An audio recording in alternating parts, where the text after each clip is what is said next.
入到去呢一個女子100米飛人爭奪戰。咁分別就係有2線道嘅黃韻芝啦，同埋8線道嘅余佩儀啊。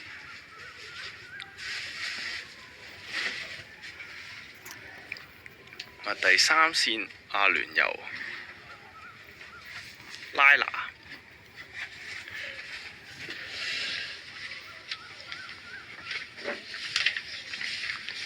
第4線道嘅中國選手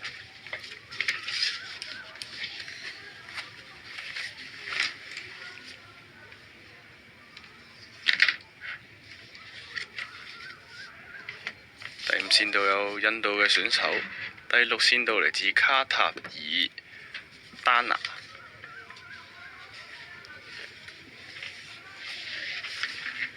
第7線道亦都係阿聯酋嘅選手啦，阿里。第8線道我哋中國香港選手余佩儀，係嘛，亦都係同時係我哋香港嘅青年紀錄保持者。第9線道嚟自中華台北嘅選手。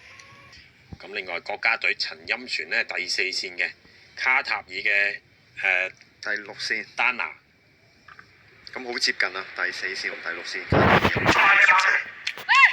欽璇今朝個起跑都好好，同埋佢收步翻去嘅啫，狀態就好好啦。睇一睇呢場嘅賽事。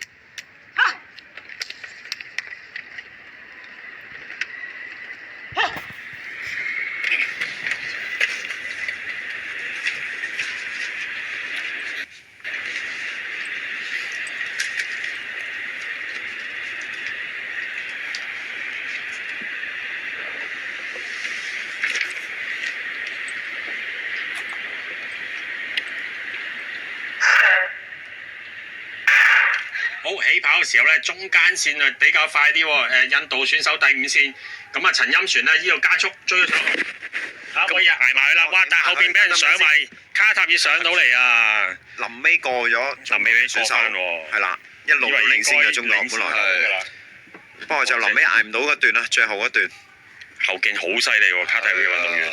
最後衝線時間11秒46啊，相當亮眼嘅一個成績。哇！佢都係70米、80米開始，突然間後邊咁始終睇嗰個身形上咧，就卡塔爾嘅選手又比較同埋上身好有力啦。見到係咁啊，陳欽璇就削少少。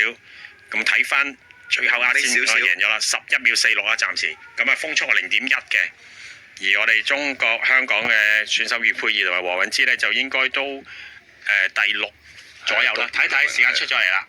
咁啊，11秒47嘅卡塔爾嘅運動員，陳欽璇呢就11秒54，跟住印度啊11秒62嘅